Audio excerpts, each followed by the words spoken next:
اعوذ باللہ من الشیطان الرجیم بسم اللہ الرحمن الرحیم وعد اللہ الذین آمنوا منکم وعملوا الصالحات لیستخلفنہم فی الارض کما استخلف الذین من قبلہم ولیمکنن لہم دینہم الذی ارتضی لہم۔ اللہ نے وعدہ فرمایا ہے تم میں سے ان لوگوں کے ساتھ جو ایمان لائیں اور نیک عمل کریں کہ وہ ان کو اسی طرح زمین میں خلیفہ بنائے گا جس طرح ان سے پہلے گزرے ہوئے لوگوں کو بنا چکا ہے، اور ان کے اس دین کو مضبوط بنیادوں پر قائم کر دے گا جسے اللہ تعالیٰ نے ان کے حق میں پسند کیا ہے۔ حضرت شاہ ولی اللہ دہلوی رحمۃ اللہ علیہ نے بالکل بجا طور پر اس رائے کا اظہار فرمایا ہے کہ خلافت راشدہ در حقیقت نبوت محمدی صلی اللہ علیہ وآلہ وسلم کا تتمہ ہے، اور یہ بات اس لیے بالکل قرین قیاس ہے کہ نبی اکرم صلی اللہ علیہ وآلہ وسلم کی جو بعثت عامہ ہے، یعنی آپ صلی اللہ علیہ وآلہ وسلم کی بعثت پوری دنیا کی طرف، تمام عالم انسانی کی طرف، اس کے فرائض کی تکمیل خلافت راشدہ کے ذریعے ہوئی۔ نبی اکرم صلی اللہ علیہ وآلہ وسلم نے جس عمل کا آغاز بنفس نفیس فرما دیا تھا، یعنی حضور صلی اللہ علیہ وآلہ وسلم نے اپنے دعوتی نامہ مبارک ارسال فرمائے، پھر غزوہ مؤتہ، پھر سفر تبوک کے مراحل درپیش ہوئے، اور پھر جیش اسامہ کی تیاری اور اس کی روانگی کے انتظام سے جس عمل کا آغاز ہوا، جسے حضرت ابو بکر صدیق رضی اللہ تعالیٰ عنہ نے اپنے عہد خلافت میں آگے بڑھایا۔ چنانچہ مسلمانوں کی پیش قدمی شام کے ملک میں آپ کے دوران خلافت بھی کافی حد تک ہو چکی تھی، لیکن واقعہ یہ ہے کہ اسلامی فتوحات کا سیلاب جس کو بجا طور پر تعبیر کیا ہے، علامہ اقبال نے اس طرح رکتا نہ تھا کسی سے سیل رواں ہمارا، یہ نقشہ عہد خلافت فاروقی اور عہد خلافت عثمانی میں ہمارے سامنے آتا ہے۔ حضرت عمر رضی اللہ تعالیٰ عنہ کے عہد خلافت کی مدت کل 10 سال ہے۔ حضرت عثمان رضی اللہ تعالیٰ عنہ کی خلافت کے 12 سالوں میں سے پہلے 10 سالوں کی شان بالکل وہی ہے جو خلافت فاروقی کی تھی، وہی اتحاد، وہی یکجہتی، وہی ذوق جہاد، وہی جوش عمل، وہی شوق شہادت جو ہمیں دور نبوی صلی اللہ علیہ وآلہ وسلم میں اور عہد صدیقی رضی اللہ تعالیٰ عنہ میں نظر آتا ہے۔ ان 20 سالوں کے دوران یعنی خلافت فاروقی و عثمانی میں بھی بتمام و کمال نظر آتا ہے۔ البتہ حضرت عثمان رضی اللہ تعالیٰ عنہ کے عہد خلافت کے آخری 2 سالوں میں افتراق اور انتشار بھی ہوا اور فتنہ فساد کی شکل بھی سامنے آئی ہے۔ بہرحال یہ عمل جو تقریباً 1 ربع صدی تک جاری رہا اور نہایت آب و تاب کے ساتھ جاری رہا، اس کے بارے میں ایک بات تو یہ جان لینی چاہیے کہ اس کی اصل غرض و غایت کشور کشائی نہ تھی۔ بقول علامہ اقبال، شہادت ہے مطلوب مقصود مومن، نہ مال غنیمت نہ کشور کشائی۔ یہ عام دنیاوی فتوحات یا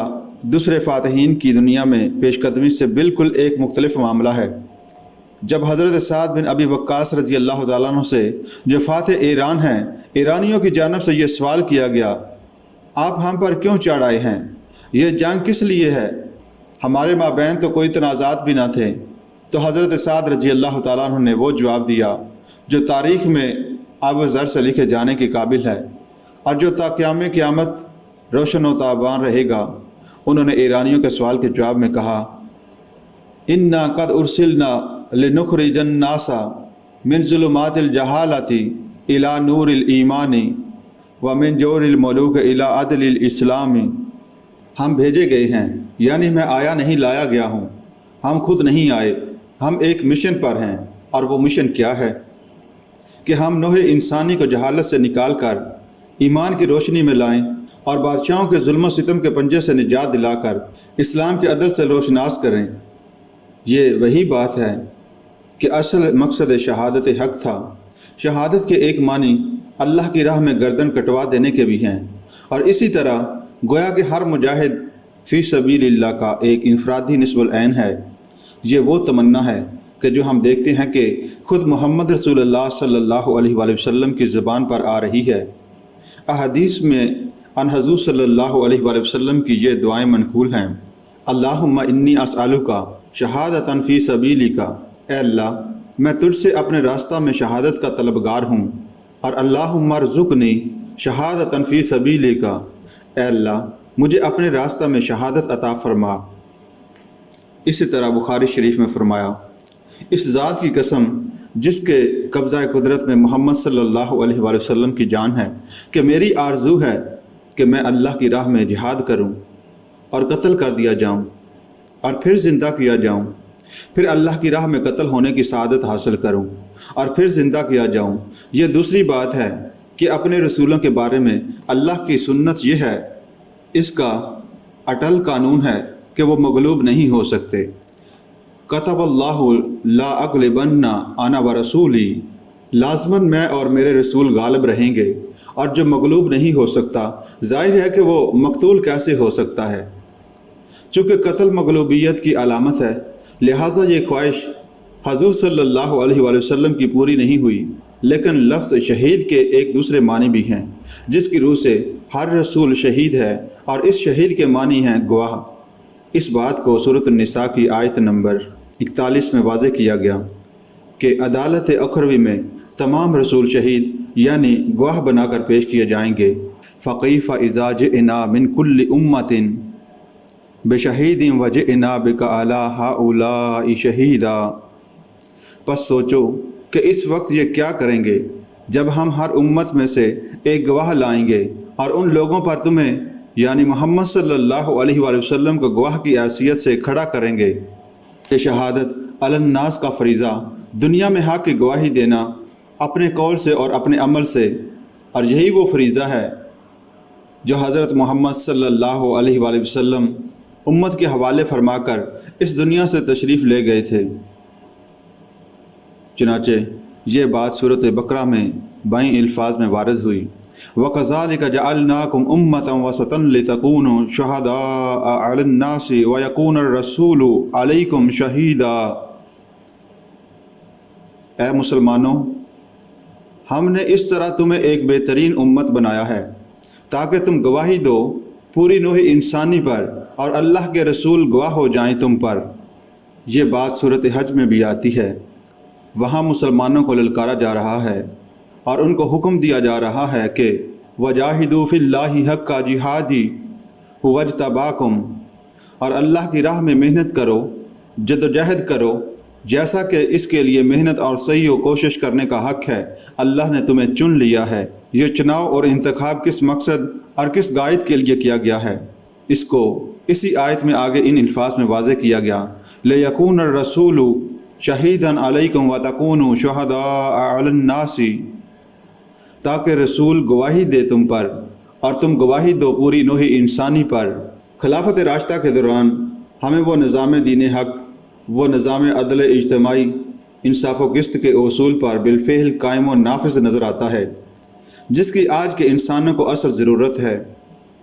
یہ بات پہلے واضح کی جا چکی ہے کہ انفرادی اخلاقیات کا جہاں تک تعلق ہے، سابقہ انبیاء اور رسل کے ہاں بھی وہ اپنے پورے نقطۂ عروج پر ہے، اگرچہ اس اعتبار سے بھی ایک امتیازی شان ہے سیرت محمدی علیہ صاحب الصلاۃ والسلام کی کہ ہم اس میں تمام اخلاقی اقدار کو ایک بڑے توازن اور جامعیت کے ساتھ سمویا ہوا پاتے ہیں۔ لیکن نبی اکرم صلی اللہ علیہ وآلہ وسلم کا اصل احسان، آپ کی اصل کنٹینیویشن وہ نظام اجتماعی ہے جس میں عدل ہے، قسط ہے، انصاف ہے، ظلم سے پاک معاشرہ، اور وہ نظام جو حضور صلی اللہ علیہ وآلہ وسلم نے دیا۔ سامعین، جیسا کہ اس کی پوری ایکسفولیشن، اس کی برکات کا بتمام و کمال ظہور لیلی ان بلوم نظر آتا ہے دوران خلافت راشدہ میں، اس لیے کہ حضور صلی اللہ علیہ وآلہ وسلم کے عہد میں تو ابھی انقلاب کا عمل جاری تھا، ابھی انقلاب تکمیل کو پہنچا ہی نہیں تھا کہ حضور صلی اللہ علیہ وآلہ وسلم نے مراجعت فرمائی، اللہم بالرفیق الاعلیٰ۔ اس نظام کی برکات ظاہر ہوئیں بالخصوص دور فاروقی اور دور عثمانی میں۔ سامعین، ہم دیکھتے ہیں کہ ایک طرف حریت ہے تو اس کا عالم یہ ہے کہ ایک خاتون بھی حضرت عمر فاروق رضی اللہ تعالیٰ عنہ جیسے فرما روا کو ٹوک سکتی ہے، اور ایک خاتون کی تنقید پر حضرت عمر رضی اللہ تعالیٰ عنہ اپنا ایک آرڈیننس واپس لے لیتے ہیں، جاری شدہ حکم منسوخ فرما دیتے ہیں۔ اس طرح ایک گڈری پوش، ایک درویش بے نوا سلیمان فارسی رضی اللہ تعالیٰ عنہ برسر عام ٹوک دیتا ہے، عمر رضی اللہ تعالیٰ عنہ کو اور دوران خطبہ کہتا ہے لا سمع ولا طاعہ، نہ سنیں گے اور نہ اطاعت کریں گے۔ اور جب حضرت عمر رضی اللہ تعالیٰ عنہ دریافت کرتے ہیں کہ معاملہ کیا ہے تو معلوم ہوتا ہے کہ خالص ایک نجی تنقید ہے۔ یہ کرتا جو آپ نے پہنا ہوا ہے یہ ان چادروں سے بنا ہے جو مال غنیمت میں آئی تھی، اور ہر مسلمان کو جتنا حصہ ملا تھا اس سے کرتا نہیں بنتا، اور آپ تو ہم میں طویل القامت انسان، تو یہ کرتا کیسے بن گیا؟ وقت کے عظیم ترین فرمانروا پر عین مجمع عام میں یہ بالکل ذاتی تنقید ہو رہی ہے۔ آزادی کا اور حریت کا یہ عالم ہے، اظہار رائے کی یہ کیفیت ہے، اور حضرت عمر رضی اللہ تعالیٰ عنہ وضاحت فرماتے ہیں، اپنے بیٹے کو حکم دیتے ہیں کہ عبداللہ لوگوں کو اصل صورتحال بتاؤ، اور جب وہ صراحت فرما دیتے ہیں کہ میں نے اپنے حصے کا کپڑا بھی ابا جان کو دے دیا تھا تاکہ ان کی قمیص مکمل ہو جائے، تو اب وہی درویش بے نوا علی اعلان کہتا ہے الآن نسمع و نطیع، ہاں اب ہم سنیں اور اطاعت کریں گے۔ مساوات اگر کوئی قدر ہے، اور یقیناً ایک اعلیٰ قدر ہے، اس کا بھی ہمیں یہ منظر آتا ہے کہ وقت کی عظیم ترین مملکت کا فرمانروا عمر فاروق رضی اللہ تعالیٰ عنہ، جس کے نام سے لرزہ طیری ہے، کیسر و کسرا کے ایوانوں میں وہ بیت المقدس کا سفر کر رہا ہے، اور کس شان سے یہ ذاتی سفر نہیں ہے، سرکاری فرائض کی ادائیگی کے لیے جا رہے ہیں، لیکن ایک اونٹ اور ایک خاتم کے ساتھ، اور حال یہ ہے کہ ایک منزل خلیفۃ المسلمین اونٹ کے اوپر بیٹھے ہوئے ہیں اور غلام یا خادم آگے چل رہا ہے نکیل تھامے ہوئے، اور اگلی منزل میں معاملہ بالکل برعکس ہے، خادم اونٹ کی سواری کر رہا ہے اور خلیفۃ المسلمین آگے آگے پیدل چل رہے ہیں نکیل تھامے ہوئے۔ اسی طریقے سے عدل اگر حقیقتاً کسی شے کا نام ہے تو یہ بتمام و کمال نظر آئے گی اسی عہد خلافت راشدہ میں کہ مصر کے گورنر حضرت عمر بن العاص رضی اللہ تعالیٰ عنہ کا بیٹا مصر میں ایک قبطی کو ناحق مارتا ہے، اور وہ قبطی فریاد لے کر آتا ہے۔ حج کے موقع پر تو حضرت عمر رضی اللہ تعالیٰ عنہ اس قبطی سے گورنر کے بیٹے پر قصاص میں کوڑے لگواتے ہیں اور فرماتے ہیں کہ ذرا ایک دو ضربیں اس کے والد کو بھی لگاؤ، اس لیے کہ در حقیقت اس نے اپنے باپ کی گورنری کے زام میں تم پر یہ ظلم کیا تھا۔ اور وہ شخص پکار اٹھتا ہے کہ نہیں، مجھے میرا بدلہ مل گیا ہے۔ حضرت علی رضی اللہ تعالیٰ عنہ اپنی خلافت کے زمانے میں قاضی کی عدالت میں پیش ہوتے ہیں، اور ان کا دعویٰ صرف اس لیے خارج ہو جاتا ہے کہ ان کے پاس گواہیاں صرف دو تھیں، ایک بیٹے حضرت حسن رضی اللہ تعالیٰ عنہ کی اور ایک غلام کی،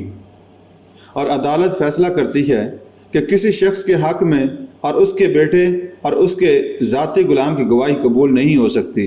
لہٰذا آپ کا دعویٰ خارج ہے۔ حریت ہو، مساوات ہو،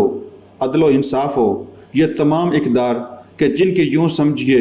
کہ نوع انسانی کو شدید ضرورت ہے، ان سب کو ایک معتدل نظام کے اندر سمو کر اس عدل اجتماعی کو بالفعل خلافت راشدہ نے قائم کر کے اور عملاً چلا کر دکھایا، جس کے لیے آج نوع انسانی تڑپ رہی ہے۔